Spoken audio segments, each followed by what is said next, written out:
again. So we've got another great interview lined up. So another former colleague of mine, Sweta Sinha, and I used to work together at Ascend Learning, and we worked together to build out an advanced analytics program.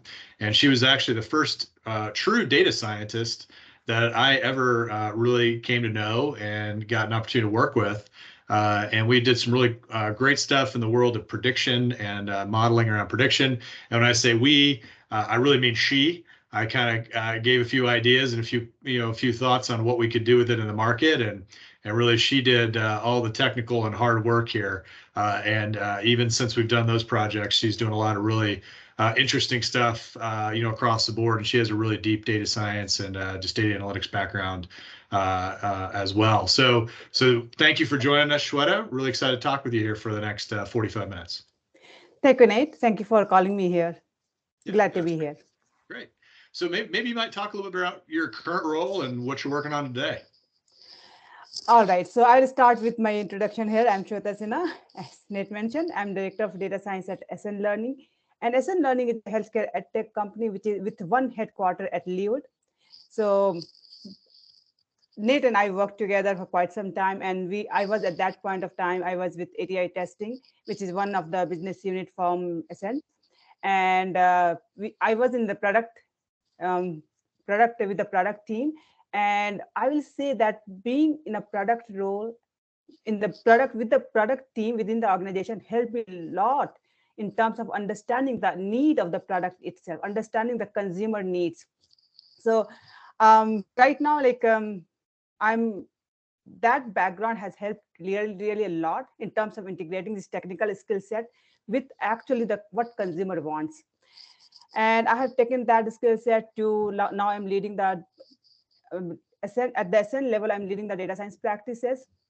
And at least we are in the, now I'm with the tech and ops, and being in the tech and ops is we are more technical focused, tech focused.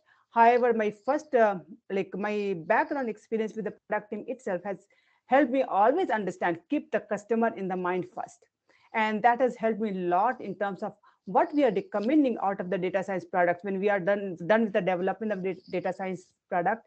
So recommending the right way how it should be used and consumed and actually delivered to the users. Yeah, sure. That's great. Actually, I'm going to throw you a different question that I have with Jonathan and Colin that I just kind of thought of based on what you said there. So when you think about structures of data analytics programs within companies, do you think it's better for them to be situated, kind of in the product team, or do you think it's better that it's situated as a separate group or as part of the traditional software developer team, or where do you think it kind of should sit? Because a lot of times it's kind of unique. Yeah, so I think first of all, no environment is the best environment. So if you sit with the tech and ops, it has own advantages and disadvantages. And if I sit with entirely on the product, it has own disadvantages and advantages. So now for me, going from product team, sitting from the product team with product team and coming back to the tech and ops, I'll talk about both this aspect. So when I was with product team, I was able to understand what the need should be from the end users, because I'll be interacting with the product team more. And we know that my learners being in the healthcare edtech space, our users were the end users, were faculties and students. So we understand their pain points from their shoes. Now that was a good one. However, whenever it's we'll be developing our POC and we'll be handing it over the engineering team for implementation, and the engineering team sits with the tech and ops. Now on the technical side, now a lot of time the deliveries that they do is not really aligned with the POCs. Now when I come from here to, and the way they deliver kind of pose a lot of limitation, and I'll come back to that limitation I'm talking about later. And I have seen that is happening in my world as well. But now when I'm sitting in the technical side, I interact a lot in first hand with the technical team as well. I understand their difficulties, their limitations, And we want to make sure that we are streamlining these processes, not only in terms of data science implementation, but also in the data science development process. So every integration becomes seamless. And we are able to mature that data science capabilities within the organization very well. So that is an advantage on the sitting on the tech side. But sometimes we lost that understanding about how data science should be consumed and who are the end users. So we lost that insight. So when my data science scientists are actually sitting disconnected from the product team, and when they don't have that first-hand understanding about what my product team is wanting, and we are as technical folks translate them to the data scientist, a lot of information get lost in the translation. So what I have now I to merge both this world together, what I have done here is my data scientists should be who are actually working on this product, developing this proof of concept. They're sitting in the technical team, so they have all these advantages of streamlining this application, interactive with engineering team, making sure that like when we have this product launched, we are also able to support and maintain in a seamless way. I have them as a part of POC. I have them interact with my product team very well. So from the very start of when we are gathering this project background itself, or understanding of the need of the project itself, I have them interact a lot, and eventually like keep communicating in terms of what results we are going, how we are approaching. Everything is shared on a very continuous basis, and that has actually helped us get the advantage of both worlds. Oh, that's great. No, thanks for that. And really important, when you think about just organizational design, there's not, a single answer a lot of times, but you've had the experience of actually seeing data analytics programs, sort of built and positioned in different places. So some interesting notes there. Hey, just to kind of rewind a little bit, before I jump to that question, I probably should ask some of these others, but I'd really like to hear about your education background, and kind of what led you, up into sort of data analytics. And in actuality, if you don't mind, being from India, you're kind of the first person we've had an opportunity to interview that has multinational experiences. Would love to kind of rewind all the way back, to experiences in India as well that might have inspired you or built upon this kind of pathway. Certainly. So I did my undergrad in electronics and communication engineering from India. And after my undergrad, actually I joined India Defense Research and Development Organizations. And I was there for couple of years, 4 or 5 years there in India, serving the defense R&D organizations. And at that time, I was working on the development of pattern recognition and object recognition system for a sensor. And that was for military and warfare applications. So I will hold on to that more information there. But that actually had me interested in this whole data analytics, pattern recognition. And data science was not the term that was coined at that point of time. It was more known as pattern recognition or data mining. So I came here to do my a master's, and I did my master's in computer science with emphasis on AI and data mining. I learned a lot. So all of my coursework were actually towards the data mining, artificial intelligence, and did my it was a computer science with more coursework towards all artificial intelligence, data mining, and recommendation engine and all. So I actually implemented a lot of algorithm. There was not a machine learning framework, lot of machine learning framework that was easily available for users. So at that time, what I did, I actually implemented a lot of algorithm, and that kind of built me a holistic understanding on not only using that, but how it is implemented. So really had a great experience in terms of education to learn what this field is doing and what we are getting into. So basically I'm coming from the research background more, and I was also a graduate research assistant at University of Minnesota, where I was doing my master's. And so I was also working there. So my research experience and academic experience was great one for me to learn about this space. After this completion of master's, I did not actually went into the data analytics field. Rather, I actually joined as a software architect. There was a lot of data analytics project that I was working on, but it was more of a software architect role that I did. And actually it helped me also understand how to put research into production. And somewhere in 2014, actually I joined SN, and that is where I started like actually applying my data science skills that I have learned, and that I was also doing as kind of like a self-serve projects kind of thing, and academics project. I was able to put that lot into the real world experience, and basically get totally engaged in the data science activities. And I loved it. I have always loved it.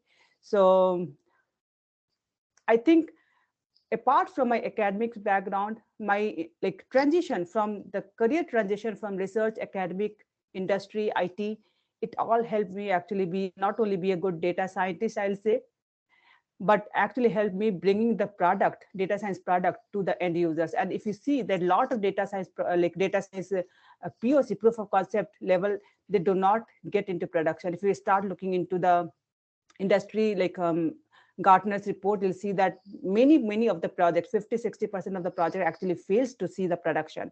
And but all of this together, my experience with IT and research actually helped me achieve where I am today. Yeah, that's great. And we've kind of talked about this a little bit in a few of the other interviews. To kind of go down this pathway, it does require a commitment to kind of seeing a parallel partnership between work and education. It's not really a sequence of sort of I'm just going to go to school and then I'm all done with school and then I have my career. It's really kind of these on ramps and off ramps that kind of support the need of sort of what's happening in your career, right? And it sounds very much like that's been the case with you as well. Yep. And one thing I wanted to add here is, so the if you look back into 20 or 15 years earlier, at that time, it is more of data science was more seen, or advanced analytics was more seen as very much research and academic oriented theme.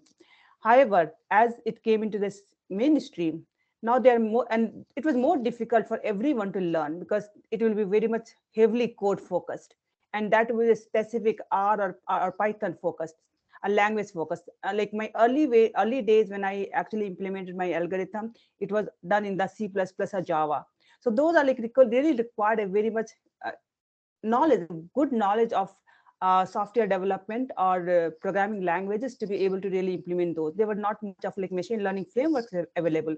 But as we progress now, and particularly after, I say that deep learning came into picture, and everyone started knowing about how like computers are beating the best chess player, and those kind of things start coming up. At that time, people realized that now, if industries can actually benefit from using this kind of advanced analytics techniques, and then the more and more focus became on open source, developing the machine learning frameworks, and it is more of like now it is not everyone has to implement those from their own side. They can leverage the machine learning framework that is easily available to them and use it for the application. As long as they understand what they are doing, they're good. So that has kind of made that democratized. I will say that data analytics now and advanced data analytics are now democratized. Great. And thinking through all the tons of analytics projects you've worked on, maybe you could talk about one a little bit in depth that you're kind of most proud of. I will take the one. I'll start from the one which I start with you, Nate, as a SN learning.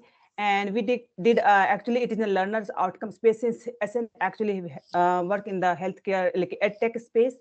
And at that time, we wanted to see how we can actually understand or predict on the learner's outcome beforehand, like much earlier, and much earlier than it's time for them to actually take their final comprehensive exam. So how can I follow the entire journey?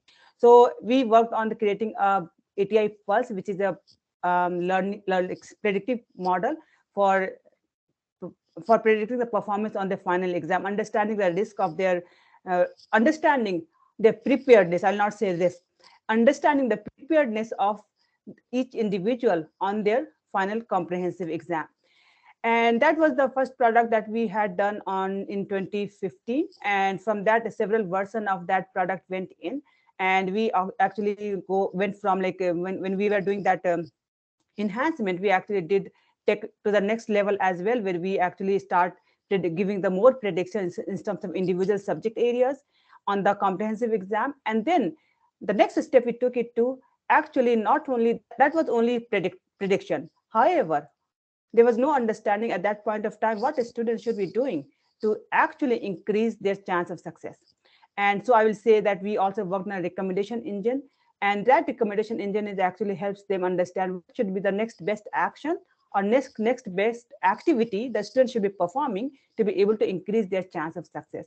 So these are the kind of like in the learner space, these are the product that I think it was very valuable for the health ed tech industry, and it really helps students understand their preparedness and take really the right action for them to improve their outcome.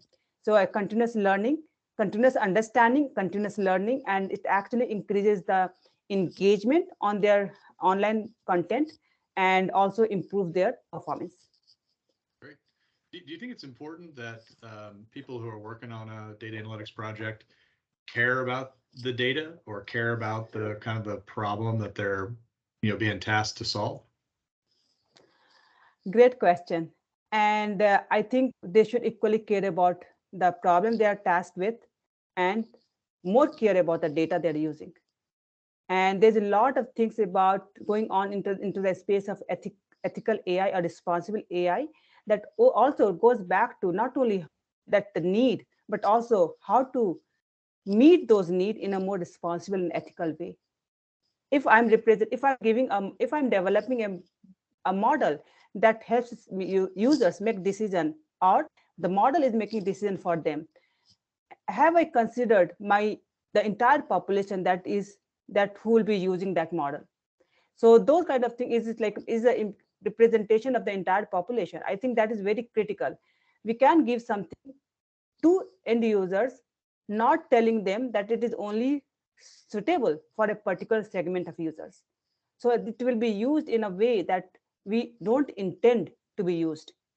So it is very important not only to understand the need, but to also understand what data we are using to meet those needs and what are the limitations.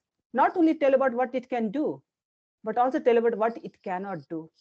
Be more transparent about that these are the limitations of the projects. These are the way we have done these things and we have used, because the end users is relying on what we are providing to them without even knowing what data we have used, how we have used it.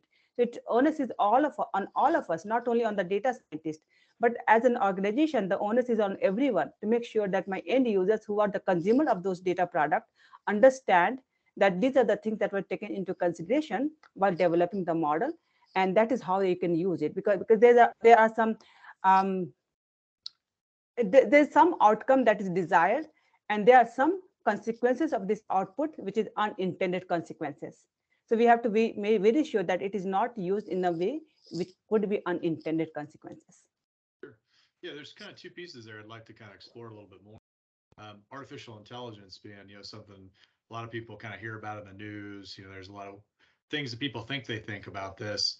Kind of a couple questions that fall into that domain. I'd love to hear more, because I think you're probably our most experienced person that we've interviewed in working with data models and creating, artificial intelligence. And there's sort of a ladder of, of what is considered artificial intelligence. But would just kind of love to hear your thoughts on the state of artificial intelligence today, where you think it's going over the next, let's call it 5 years, and maybe what concerns you. That's a very interesting question.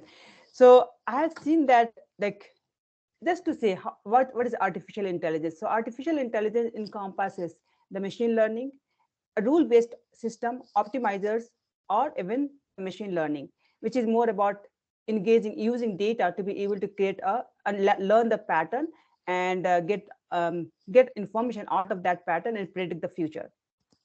Now, within the machine learning domain, there came a deep learning, and deep learning is where things got kicked out pretty fast. With the success of deep learning, which is again a specialized area of artificial machine learning, what we found out that all the hidden patterns which humans do not have understanding in the complex data pattern, deep learning is able to figure that out. And because of that ability of deep learning, actually it became hit because it was more accurate. It was able to recognize some of the patterns which is difficult to even see with the human eyes, and be able to useful in lot of like areas where we say that it is intelligent, the machine is intelligent. And that's kind of I'm talking about the human level intelligence. So while we have not yet reached the level of human level intelligence, a general purpose intelligence, I'll say, we are able to use this deep learning and more advanced machine learning algorithm with another piece which came into play is the storage capacity. So storage becomes very cheaper, and so we're able to store a lot and lot of data, which now we can feed onto this algorithm, which is very capable of handling the huge amount of data. Plus, our compute capacity actually increased a lot. So now with the GPU and like advanced CPU, high compute CPU, and even GPU, we are able to actually do a lot of processing, gain a lot of processing efficiency, and we are able to do two things, which as a human we do very well, which is one is the around the speech. So natural language processing actually helps us do this conversational, achieve our conversational skill set in machine. So that is one thing which all of these things actually allowed us to happen, which if we say that it is machine is intelligent, they should be good in conversation, and giving the right answer to the to a given question. The second piece is where machine, if you're comparing human and machines, is the ability to recognize. So image recognition, image and object recognition, again because of all this deep learning and all this together, we are able to actually get much better in terms of machine's ability to recognize objects. And because of these two advancements, the AI is actually progressing towards maybe in the future more general purpose intelligence. Right now it is most of the AI are narrow focused, narrow in AI, because when you say it does one task very good, much more efficiently that human can do, but it cannot do all the tasks and generalize it to the level that human can do all of them together. It cannot do. But with more advancement algorithm, and there are also other techniques that is coming in, which is kind of one shot learning or n shot learning, where machine is also learning. We are developing an algorithm that can learn with very limited information. So these all advancements are leading us to be able to develop a general purpose intelligence. And at that time, are we talking about super intelligence? And super intelligence, whenever we are talking about super intelligence, it comes with its own issues and own risk. And when I say risk, there are a lot of things that's going on right now which super intelligence destroy our humanity. And the way it can happen is a intelligent AI it works on optimizing certain things. So let's say I'm giving a super intelligent AI to give me a coffee, make coffee. And let's say the super intelligent AI start doing that. Like if I have to give the coffee, then if I do it certain way, I'm able to make more coffee faster. So I will consume all of the resources and make more and more coffee. And suddenly it will realize that if I shut down the whole entire power of the everything else but just a coffee maker, I can do it better. So just a simple instance here, but you can see that optimization function can go in any extent and destroy everything else except the one which it is optimized to. And that is not a good way of how we want AI to serve humanity. So that is another danger. But now we might be a little bit further ahead. There's a lot of debate going on, and when super intelligent AI will come or not. My more concern even is with this narrow focused AI.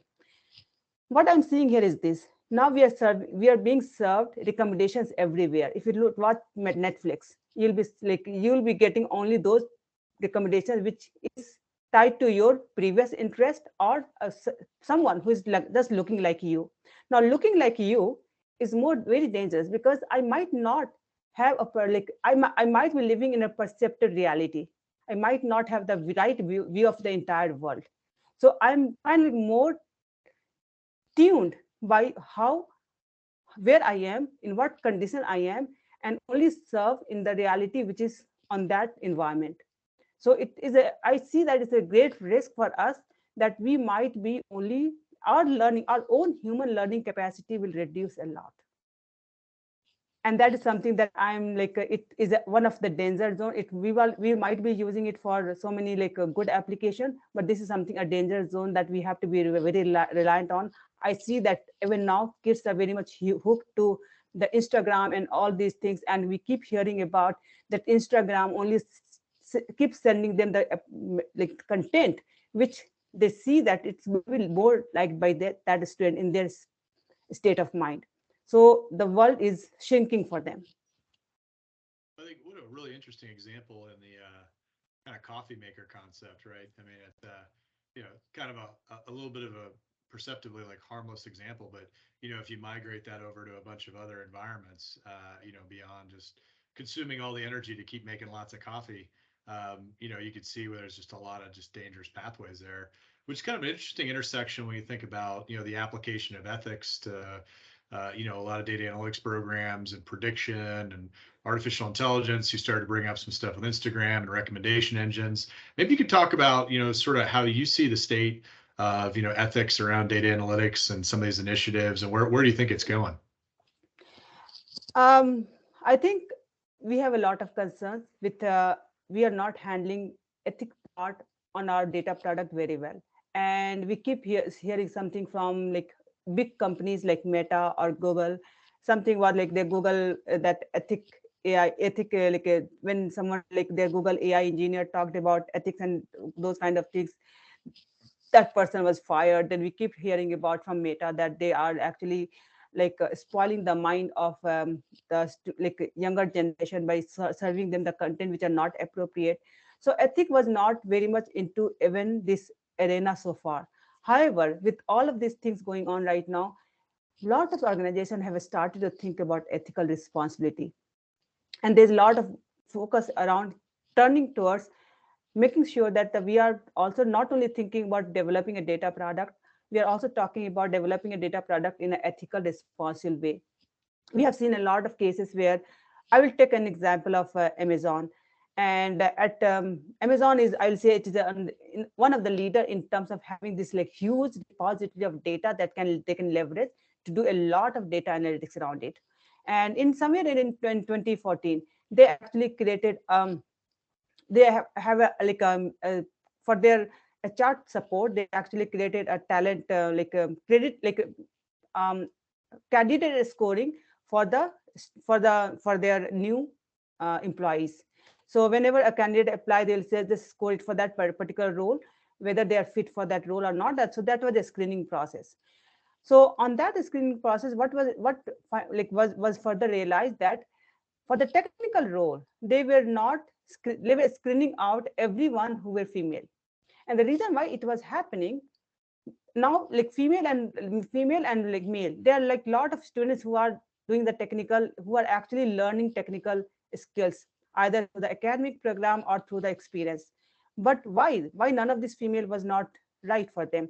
The reason why was because when they use the data, their historical data, to see like if the person fits in the female in the technical role or not, they found that their majority in the historical past there were hardly any female. So now since the data was actually biased towards male, so they did not think about that before. And when they start like giving a very like missing out on all these female candidates, and there was a lot of hue and cry raised, that is when they stopped that one. So it's a life-changing event. It's a small one on the hiring, but there was another cases where actually they are like using this for the crime detections. And again, the bias, it is biased towards the Black minority because they have collected data, crime data from the Black and minorities, and they found that anyone who comes with some different particular ethical background, they're marking it as a more chances that they will conduct a bigger crime, which is again biased. So now, with all these issues coming on from time to time, I see that still we have a lot of way to go, but at least the organizations are started to think about that when we are looking into our building a product and data that we are using, first of all, we do not use the demographic data, and we also evaluate the model for biases and take right action to mitigate those biases. And if there's a limitation, because we cannot meet that, we should have a different model. It should be only used for a particular case. But however, when we put that into consumer hand, the way they use it, sometimes they use it not in the right way that we actually have them to be or want them to be used. So definitely those ethical concerns, there's a huge ethical concerns. And actually I am in at SN as well. I'm also leading like responsible AI initiatives here, where we are start to evaluate our models for the bias and mitigating those biases as well. And I think as we are maturing, we are understanding this need.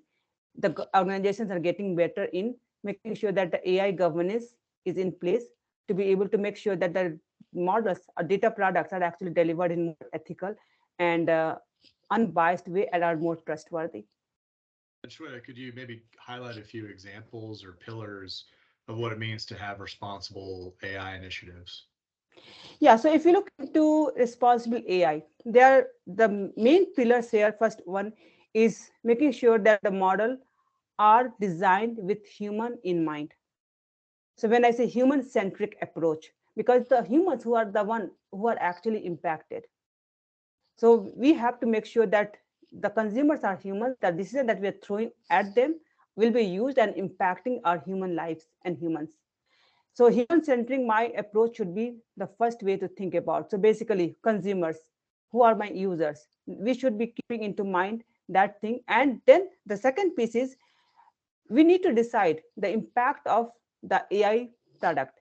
And based on that, we need to say, okay, it should be AI augmented or like AI decision based system, or it should be augmented decision based system. So sometimes AI can still help to be able to capture or increase the efficiency of my human users in increase the efficiency of the human users. And then for where the AI is not very certain, or AI think that it is more biased or something like that, then it will let human actually decide on what to do about those. So it is, I will call it AI assisted AI. So again, these all things goes into the design the AI system with human in mind. So we decide whether it can be done in an AI way only, or it needs to be in an assisted AI way. So that's one thing. The second piece is when we look into our data, we have to see here that the data that we're using is make sure that the data that we're using understand the need and how it will be consumed, how the output will be consumed, and then make sure that based on these two information, the need and outcomes, we are looking into the data which is representation of the my consumers who will be going to using it. So it is the entire representation. We are not, and we want to make sure that we have made a proper like uh, all deliberate effort to make sure that we are like accounting for all of my population whom the AI system will be impacting. So again on the data governance and quality of the data is right. We are not trying to do something that would not have been in the real time. So when we so a lot of example, we also handle the missing data. So missing data, when we are handling this missing data by some imputation techniques or all, we are making sure that those are aligned with how real world the data could be coming and missing. So that is another thing which is like quality of data, and all things like data governance becomes a major part of that. The third piece is when we have this model developed using our historical data, we need to make sure that this model stays up to date. It does not become stale, because what could be happening, the data pattern will change. And that data pattern, if we do not keep looking into our data model and retraining our data models, this the for example, I'll give that when I say I like when before a predictive model, the student had a different pattern, but after we had a recommendation, the student giving in, their engagement increased, and their engagement increased actually changed their data pattern. So we need to make sure that the model that we developed 2 years back, we are not just one and done shop here. We keep updating based on the like recurring updates on based on the data pattern changes. So we identify that accuracy changes is there, or matrix accuracy metrics are changing, and we make sure that those things are taken care of, and up to date model is always available. The fourth piece is making sure that we have taken a proper action against the trustworthiness, which is bias and mitigation, and it has all been taken care of not only by the data scientist, but the ethical and compliance layer comes in as well. So basically, we are talking about making sure that the legal pieces, compliance pieces, is taken care of on the whole analysis and outcome of the analysis. And what it tells me that it is the, as I also mentioned before, the whole organization is responsible for that. So a review board should be actually looking into the outcomes, how we build that entire process and analysis outcome to make sure that we are able to deliver a particular model output in a more compliant and legal and responsible way. Great. So these are the, and security is the last one that I should not omit. And we need to make sure that our code that we are using are secure enough that there's no malware attack, and that will change the code and will also change the outcomes. That's great. Thanks for covering that. That's good, really good depth around an important subject. Just kind of keep it in line with advancements in data analytics. When you think about sort of things that are at the edge that might be up and coming, what are one or two edge concepts that are going on in this world today? So a couple of things that is going on today. There's a lot of, and I see it is, it's very attractive. However, I see that it is very dangerous as well. A lot of, because of this, again, the recent advancement in the deep learning and more about natural language processing and image recognition, there's a lot of thing going around fake fake learning, fake deep fake. So deep fake, basically it can be used to be able to actually create, mimic a picture like an artist, or a same person, like deepfake can be used to recreate a scenario, a situation, a scene, a person. And that's a very interesting one, in the sense that if you are trying to create your own simulation system, for example, I'll take an example from the edtech world. If you're trying to create a simulation of a simulation system, you can use that technology to create the simulation content very faster. So that's an advantage that we can have. I can generate a quality content very quicker by using the AI based system, which can create a scene, which can create or fake a picture there, or create a real world looking object there, or person there.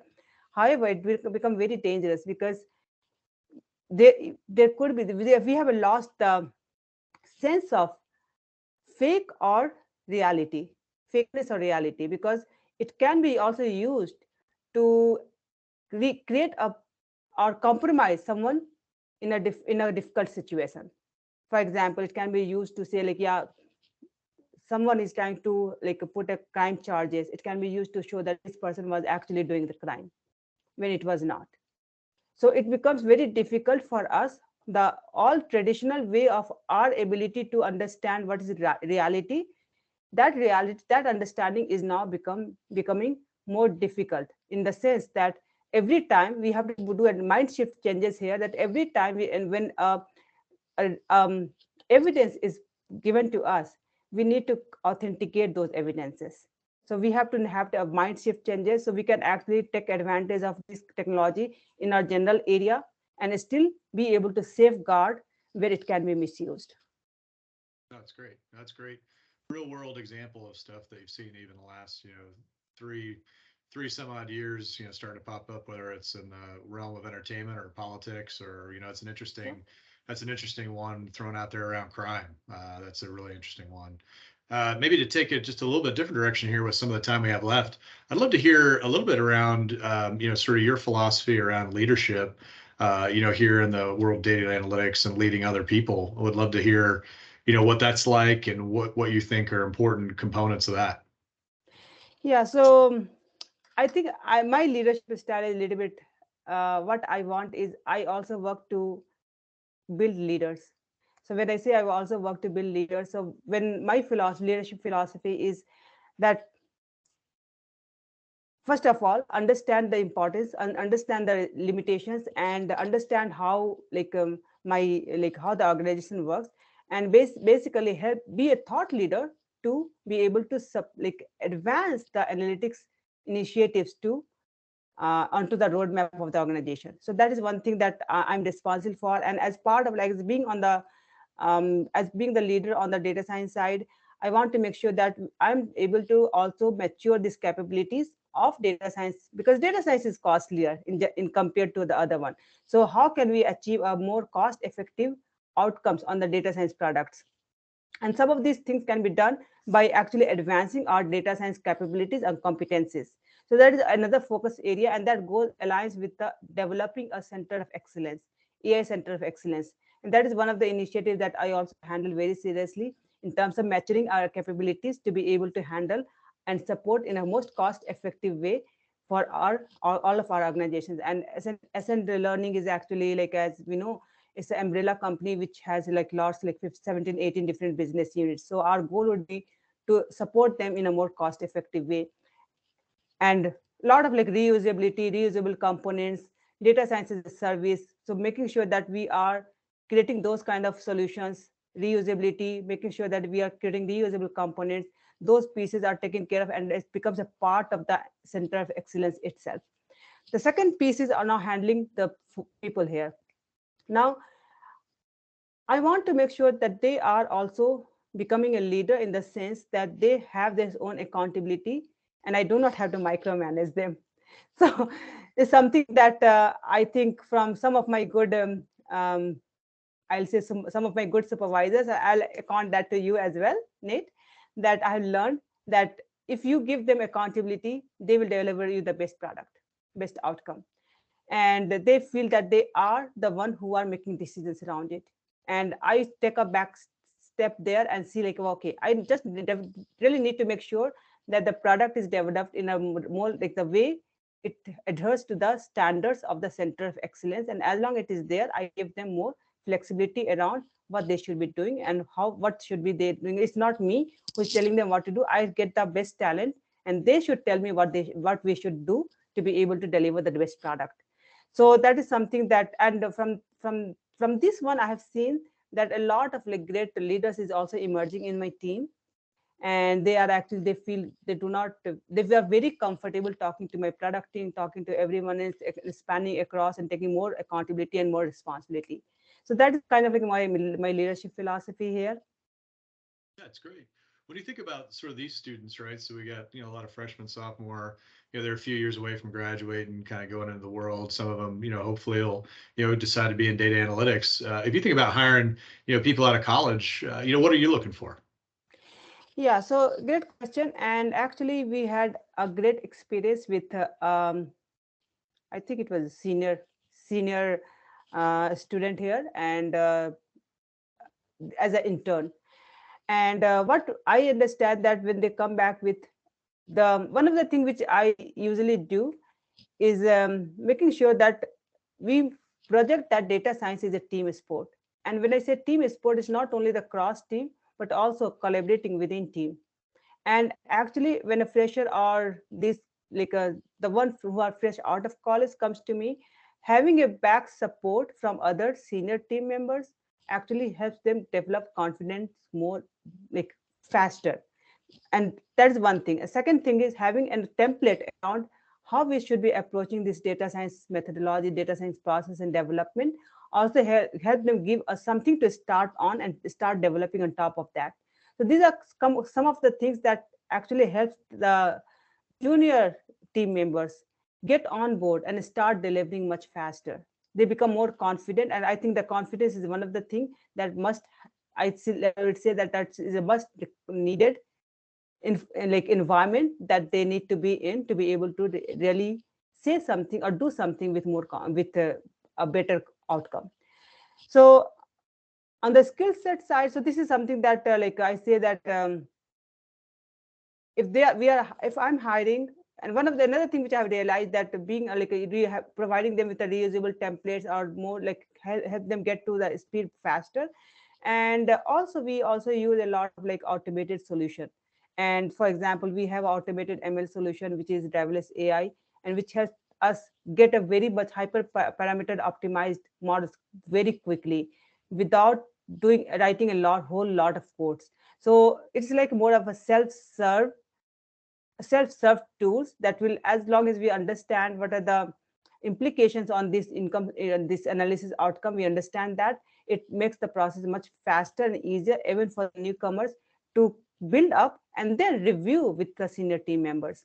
So those are kind of some of the things which I see that really helps them. Plus, uh, developing a kind of organizations like are based on organization need, developing some few outlines around what they should be knowing and helping them to learn. And there are a lot of lot of online resources which are available from Udemy, Coursera and all, to build the right skill set, even if they are coming from a varied background or diverse background, to know what they need to know to be able to deliver the data analytics outcomes. I think those are the core curriculum that we also build, and have my the new freshers, newcomers go through to be able to understand what are the skills or develop the main skill set that is required. That's great. Just a couple more quick questions for you. So, what's your favorite application that you're using these days? Data analytics application. Yeah, there's a lot, and my favorite applications, which was favorite before, becomes less favorite when when I know that we have kind of mastered that. So at this point, I have one of my favorite application was the driverless AI solution, which was the automated ML solution, and we used a lot. And it saved us a lot of time in terms of developing a model. It is kind of think about it as a model factory that will help me get us a best model very quickly. But majority of the time, we are spending on actually data processing, and that is the thing that is not very mature yet. So right now I'm more towards being able to actually have an ability to automate the feature extraction process itself. So I'm looking into the tool that is more towards which is actually can help us build features pretty fast. And some of the things which we've come across and actually exploring more is the feature tools. But if you ask me what is my most in most things that I like these days, and actually I'm looking into more of how I can have my model developed in a responsible way. And some of the tools and techniques that we are looking into, an application that we are looking into, is a fair learn. And there's another one also, there's a lot actually. And machine learning interpretability and fairness detection, actually there's another tool that also comes with the driverless AI, which actually helps us not only understand how things will change if there are changes here and there, but also understand our mitigation and bias pieces in our data and our model. So this is something that I'm more into looking into the more of responsible AI. Google what if tool is something also we are using actually. So these are the things which I'm more focused on. I'm very much interested to use it, right, to be able to serve our model in a more responsible AI responsible way. Great. What's your favorite data analytics book? Yeah, so there are a lot. I will start with if you are in the data analytics, if you're trying to be in the data analytics, statistical, there's a book, a great book on this is what's that called? There's a statistical, let me recollect that. Mm, it's I'm just not getting the right name. It's about introduction to statistics. I believe it is introduction to statistics, and this is not this is it talks about the statistics and also talks about machine learning. It's a great book. It's not an easy read. If you are looking for a little bit of easy read on statistics, I'll say that the Head First Statistics is a great one. So these are the two books that I would highly recommend anyone to be going through. Another one, which data science or data analytics, is more also about not only about the data and the model, but it's also about communicating your results and communicating to the audience in an appropriate way so they understand what is the outcome of the analysis. And there's another book which I really liked, storytelling with data. There's something which is like a great read if you're trying to understand how we should be presenting our results to the end users. So these are a couple of things. And another one which I want to talk on, and this is These are the classic ones I'm talking about, and this is the weapons of math destruction. And weapons of math destruction is more to do about understanding the harms that algorithm can produce.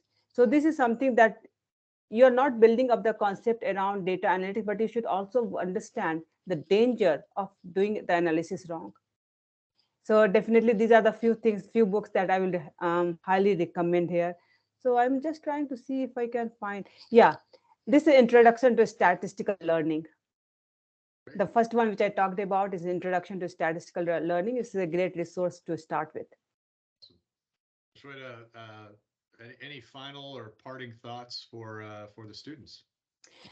Yes, and I can say that although you see that data science or data analytics is a little bit of like it's a hard skill because it has a lot of complex piece going on, but it's not so hard that it's not easy to adapt. The core thing that I see that for us, for anyone to get into the data analytics area, whether they have mindset to ask more questions. That's one thing. The other piece is like there, and when I say analytical mindset, it's like asking question, looking into the patterns and understanding why this is happening, what I'm seeing here, how can I interpret those results. Those are the things that is like very, very much like repeatedly asking yourself, why is this happening? So these are the things. And diversity is one of the key things that will data analytics will benefit a lot from there. So not necessarily you have to be in the core computer science area to be able to be in the data analytics area, although the learning the computer science or being into the computer science program helps. But I'll say that if you have the right attitude, right communication skills, and ability to continuously learn, that you should be very well able to plug into the data analytics area and you'll succeed. That's great. Sweta Sinha, thanks for taking time to download a bunch of great perspective and information for the students. I really appreciate it. Thank you for having me. Right, Thank great. you. All right, bye-bye.